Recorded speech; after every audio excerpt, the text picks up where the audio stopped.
Hello everyone, मेरा नाम है Aarti. Welcome back to my channel.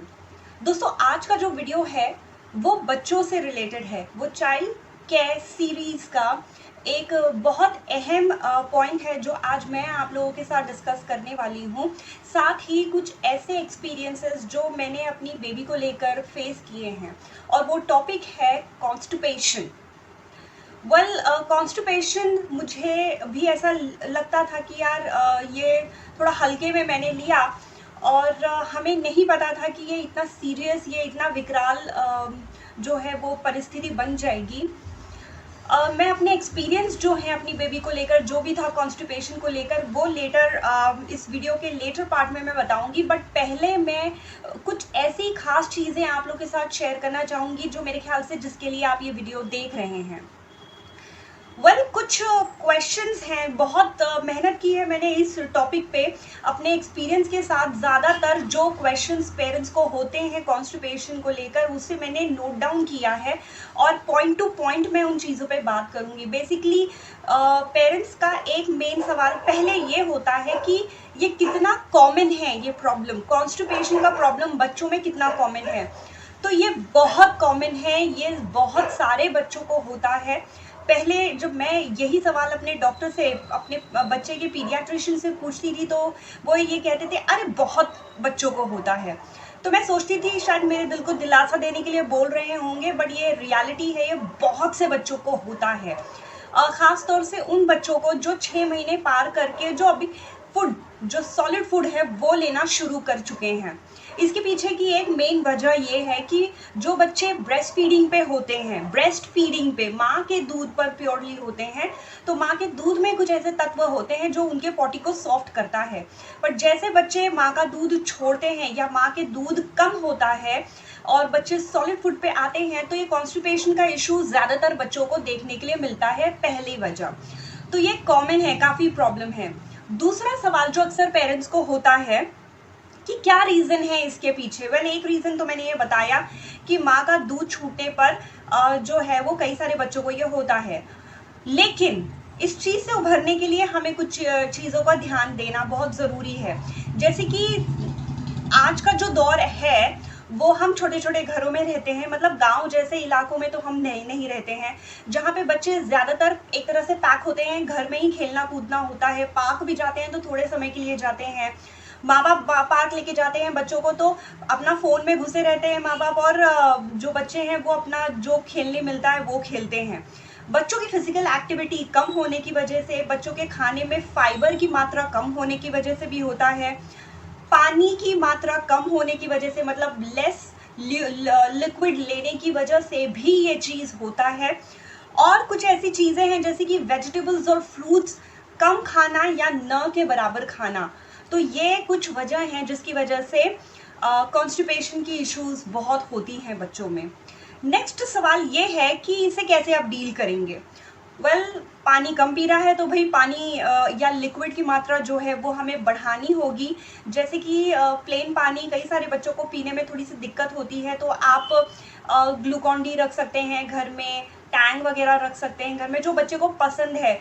अभी गर्मी का मौसम है तो हम छाछ बनाते हैं, मतलब दही डायरेक्टली न देकर आप छाछ थोड़ा सा दे सकते हैं, ज़्यादा क्वांटिटी नहीं, क्योंकि ऐसे टाइम पे दूध या दूध से बने जितने भी प्रोडक्ट्स हैं उनको अवॉइड करना चाहिए।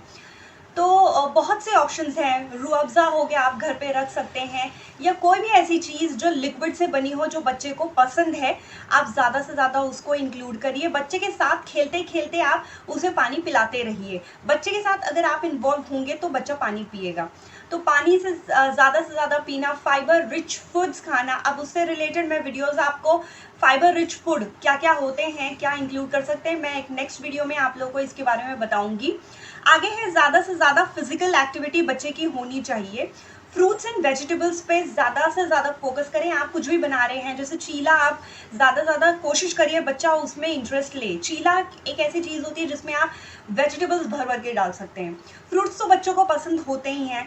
आपको एक ट्रिक मैं ये दे सकती हूँ, आप जब मार्केट जाते हैं फ्रूट्स परचेज करने के लिए, बच्चे को साथ ले जाइए। वो जो रंग बिरंगे और बहुत खूबसूरत जो फ्रूट्स होते हैं, बच्चों को वो चीज़ लेना पसंद होता है। तो बच्चे ऐसे पूछ पूछ के आप फ्रूट्स लीजिए।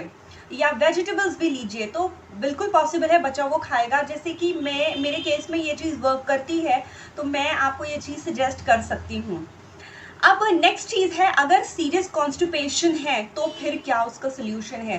कई बार ये सारी चीज़ें मैंने फॉलो की, फिर भी बहुत सी ऐसी चीज़ें हैं कॉन्स्टिपेशन को लेकर, बहुत से ऐसे केसेस हैं जहाँ पे कॉन्स्टिपेशन जाता नहीं है। तो सीरियस कॉन्स्टिपेशन अगर है तो फिर क्या करेंगे भाई, उस केस में तो आपको डॉक्टर ही मदद कर सकते हैं। ऐसे केसेस में मेडिकेशन बहुत ज़रूरी होता है। मेरी बेबी के केस में बहुत सीरियस हो गया था, डॉक्टर के पास गए और उसके बाद ऐसा हुआ कि हॉस्पिटलाइज करने की भी नौबत आ गई थी। तो डॉक्टर मेडिसिन से या तो ठीक करने की कोशिश करेंगे, अगर मेडिसिन से नहीं हो पाता है तो फिर ये है कि कुछ टेस्ट करते हैं, एग्जैक्ट रूट कॉज क्या है इस प्रॉब्लम का वो जानने की कोशिश करते हैं। अब दूसरी बात है कि मेरा एक्सपीरियंस क्या है। मैंने आपको जैसे कि बताया, ये कुछ पॉइंट्स है जो ज़्यादातर पेरेंट्स जो हैं वो ढूंढते हैं, जो डॉक्टर से पूछते हैं, जो गूगल करते हैं। अब मैं आप लोगों के साथ यहाँ शेयर करने वाली हूँ मेरी बेबी के साथ क्या एक्सपीरियंस हुआ कॉन्स्टिपेशन को लेकर। ये 2022 है और जुलाई का महीना चल रहा है। एग्जैक्ट 1.5 साल पहले जो है मेरी बेटी को पेट दर्द की शिकायत शुरू हुई। हल्का सा पेट दर्द होता था और कुछ सेकंड का होता था। तो जब पहली बार ये चीज़ हुआ तो हमने उसे मतलब अवॉइड तो नहीं किया, बट कुछ सेकंड का था तो हमें समझना जो है वो थोड़ा सा मुश्किल था कि एग्जैक्टली हुआ क्यों। अब नेक्स्ट डे भी वो चीज़ हुआ लेकिन कुछ सेकंड के लिए, उसकी नेक्स्ट डे भी हुआ लेकिन कुछ सेकंड के लिए, और ये धीरे धीरे हमारी परेशानी बढ़ती गई। बच्चे को सिर्फ कुछ सेकंड के लिए पेट दर्द होता था और कोई प्रॉब्लम नहीं थी। फिर आया ठंडी का मौसम। ठंडी के मौसम में पेट दर्द हुआ और उल्टी हुई। तो डॉक्टर के पास जब लेकर गए तो ऐसा हुआ कि भाई कभी कभी बच्चों को ठंड लग जाती है, जिसकी वजह से लिवर पचक जाता है और गैस की परिस्थिति बनती है और गैस की परिस्थिति में उल्टी होती है। जैसे तैसे ठंडी का मौसम निकला और ठंडी के मौसम के बाद फिर जब भी नेक्स्ट सीज़न आया, गर्मी का सीज़न आया, तब हमने महसूस किया इसको सीरियस कॉन्स्टिपेशन इशू है। और फिर जब हम डॉक्टर के पास लेकर गए तो डॉक्टर तो राइट इन स्टार्टिंग यही कह रहे थे कि कॉन्स्टिपेशन है और कोई प्रॉब्लम नहीं है, बस इसका कॉन्स्टिपेशन जो है ये प्रॉब्लम सॉल्व होना चाहिए। डॉक्टर मेडिसिन देते थे, हम मेडिसिन खिलाते थे। लेकिन सच कहूँ तो जब तक मेडिसिन चलता था तब तक थोड़ी राहत रहती थी, वो पूरी तरह से रिकवर कभी नहीं हुई है। थोड़ी राहत होती थी, उल्टी रुक जाती थी, वो खाना शुरू कर देती थी। पेट दर्द लगातार वो बना रहा, थोड़ा कम हो जाता था लेकिन लगातार 1.5 साल से वो बना रहा। तो ये सीन हुआ। अब ये जो नया साल शुरू हुआ, ये मेरे टेंशन को इसने बढ़ा दिया, क्योंकि बात वही थी, मेडिसिन चल रहे थे, डॉक्टर के पास हम लगातार जा रहे थे, लेकिन मेरा ये पॉइंट था, बॉस ये प्रॉब्लम सॉल्व हो क्यों नहीं रही है, this should get solve on proper time. कब तक बच्चे को हम मेडिसिन देते रहेंगे। और कुछ आयुर्वेदिक चीज़ें भी हमने ट्राई की, कुछ होम्योपैथी चीज़ें भी हमने ट्राई की, but nothing worked at all. फिर ऐसा हुआ कि हमारे जो बेबी के पीडियाट्रिशियन हैं उन्होंने हमें सजेस्ट किया कि आप कुछ नेसेसरी टेस्ट करवा लें। हालांकि वो जानते थे ये सिर्फ कॉन्स्टिपेशन है, लेकिन हमारी चिंता को देखते हुए उन्होंने कुछ टेस्ट करवाए, अच्छे खासे टेस्ट करवाए। जैसे कि यूरिन टेस्ट हुआ, यूरिन में कंप्लीट यूरिन टेस्ट जो भी होता है वो सब करवाए, ब्लड टेस्ट हुआ, अल्ट्रासाउंड हुआ और एक्सरे हुआ। अब एक्सरे को छोड़कर जितने टेस्ट थे सब नॉर्मल थे। एक्सरे में क्या आया, ये एक्सरे में दिखाया गया कि बच्ची की जो पेट है उसके अंदर बहुत सारी पॉटी जमी और गैस भी है। तो डॉक्टर ने कहा कि यही चीज़ तो मैं आपको शुरुआत से कह रहा था, इसका पॉटी निकलना ज़रूरी है। तो डॉक्टर ने नेक्स्ट सजेस्ट किया कि आप एक काम करिए, आप गैस्ट्रोलॉजिस्ट और एक सर्जन से आप मिल लीजिए बच्चों के। तो हालांकि सर्जन के पास तो हमने सोचा है सर्जन के पास क्या ही जाएंगे, क्योंकि डॉक्टर ने खुद कहा है और कोई इशू है नहीं। हमने सबसे पहले गैस्ट्रोलॉजिस्ट को मिलना समझदारी का काम समझा, और गैस्ट्रोलॉजिस्ट से मिलने के बाद गैस्ट्रोलॉजिस्ट ने यही कहा है कि इसके पेट में सिर्फ और सिर्फ पॉटी है, और उसके लिए हमें सिर्फ एक सैशे उन्होंने दिया।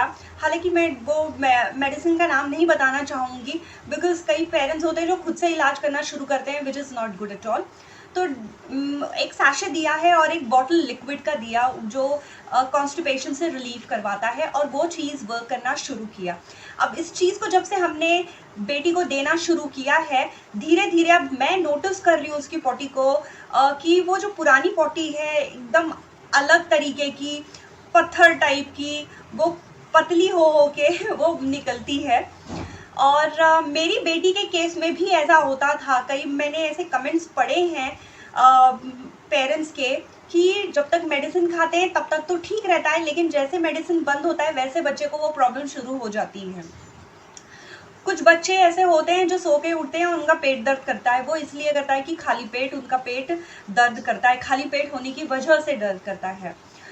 तो कॉन्स्टिपेशन में मैं आप लोगों को यही कहना चाहूँगी कि ये जो टिप्स हैं मैंने आपको अभी बताए हैं, फिजिकल एक्टिविटी, पानी ज़्यादा पीना, फाइबर रिच फूड्स जो है वो उनके डाइट में इंक्लूड करना, फ्रूट्स एंड वेजिटेबल्स पे ज़्यादा से ज़्यादा फोकस करना। बच्चों की आदत होती है सूखी रोटी और सूखा चावल खाने की, और जब बच्चे कुछ नहीं खाते हैं तो हम सोचते हैं कि ठीक है कुछ नहीं खाने से बेटर है कुछ तो खाए, लेकिन ये आदत सही नहीं है। हमें हमारी जो थॉट प्रोसेस है उसको चेंज करना है, और हमें वर्क करना है कुछ इस तरह कि बच्चा सूखी रोटी या सूखा चावल ना खाए।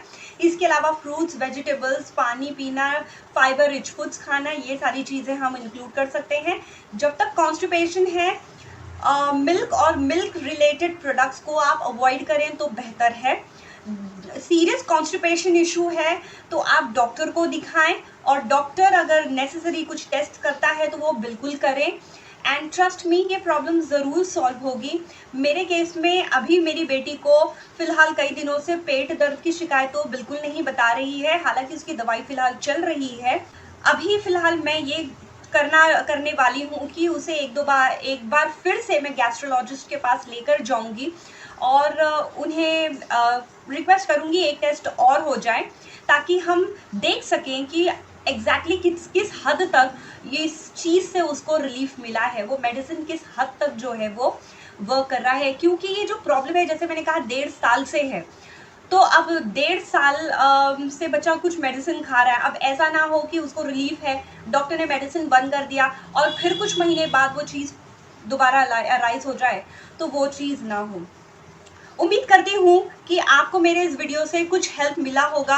अगर आपको कॉन्स्टिपेशन से, बच्चों के कॉन्स्टिपेशन से रिलेटेड कोई क्वेरीज है, अगर आपको ऐसा लगता है मैं आंसर कर सकती हूँ, तो आप बिल्कुल मुझसे ये क्वेश्चन कर सकते हैं कमेंट सेक्शन में।